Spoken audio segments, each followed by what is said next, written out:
Chapter 5. Meeting Colin. In the middle of the night, Mary woke up. Heavy rain had started falling again, and the wind was blowing violently round the walls of the old house.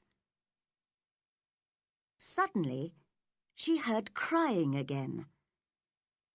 This time, she decided to discover who it was. She left her room and in the darkness followed the crying sound, round corners and through doors, up and down stairs, to the other side of the big house.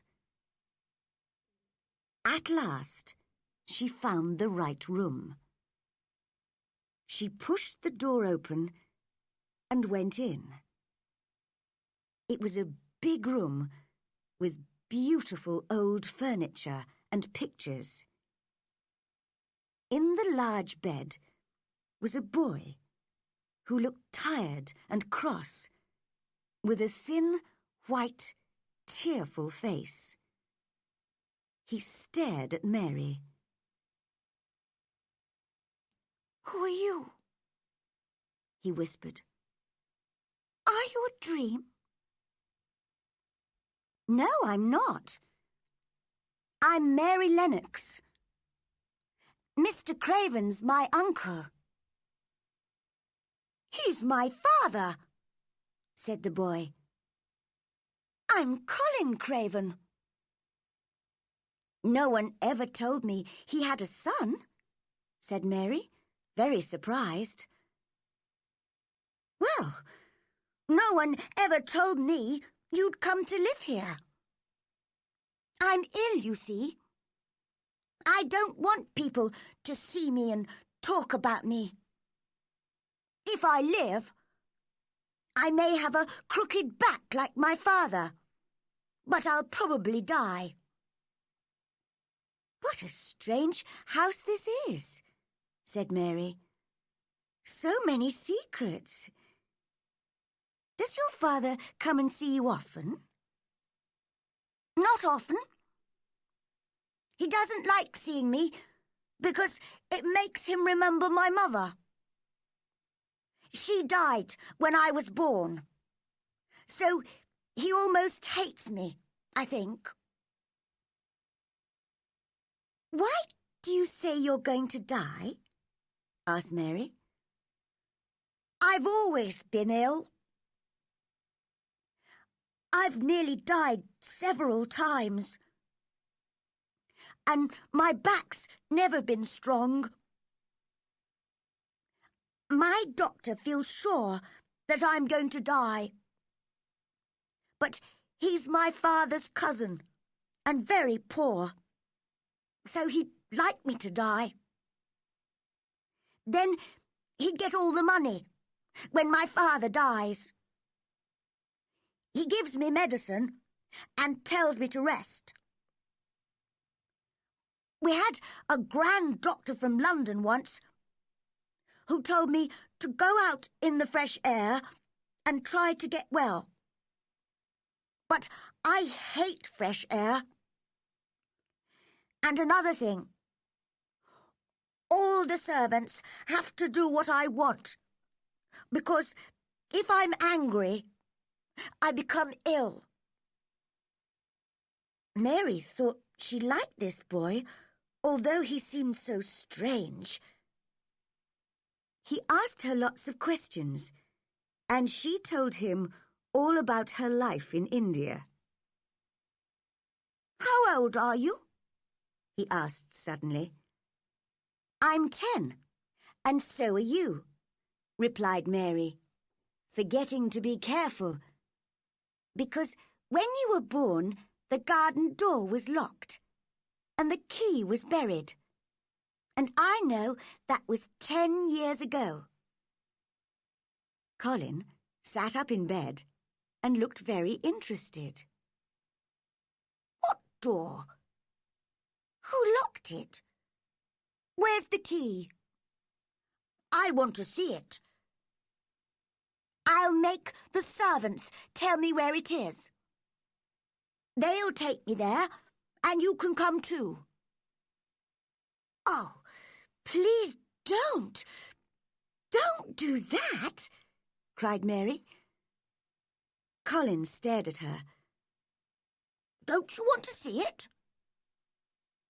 Yes, but if you make them open the door, it will never be a secret again. You see, if only we know about it, if we can find the key, we can go and play there every day. We can help the garden come alive again. And no one will know about it except us.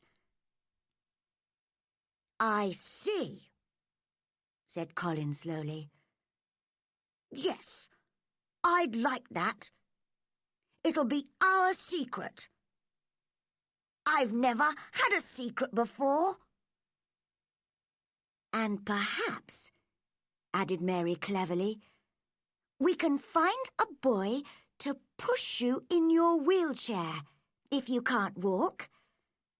And we can go there together without any other people.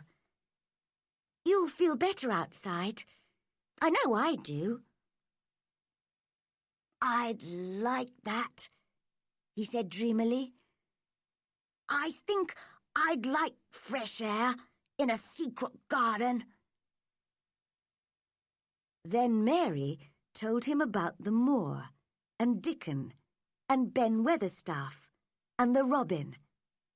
And Colin listened to it all with great interest. He began to smile and look much happier. I like having you here, he said. You must come and see me every day. But I'm tired now. I'll sing you a song. My servant Kamala used to do that in India, said Mary. And very soon Colin was asleep. The next afternoon, Mary visited Colin again, and he seemed very pleased to see her. He had sent his nurse away and had told nobody about Mary's visit. Mary had not told anybody either. They read some of his books together and told each other stories. They were enjoying themselves and laughing loudly when suddenly the door opened. Dr. Craven and Mrs. Medlock came in. They almost fell over in surprise. What's happening here? Asked Dr. Craven. Colin sat up straight. To Mary, he looked just like an Indian prince. This is my cousin, Mary Lennox, he said calmly. I like her. She must visit me often. Oh, I'm sorry, sir, said poor Mrs. Medlock to the doctor. I don't know how she discovered him. I told the servants to keep it a secret. Don't be stupid, Medlock, said the Indian prince coldly. Nobody told her. She heard me crying and found me herself. Bring our tea up now. I'm afraid you're getting too hot and excited, my boy, said Dr. Craven. That's not good for you. Don't forget you're ill.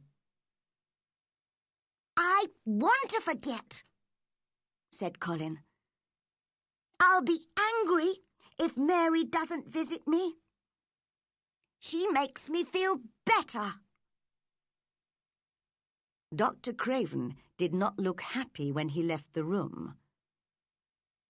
What a change in the boy, sir, said the housekeeper.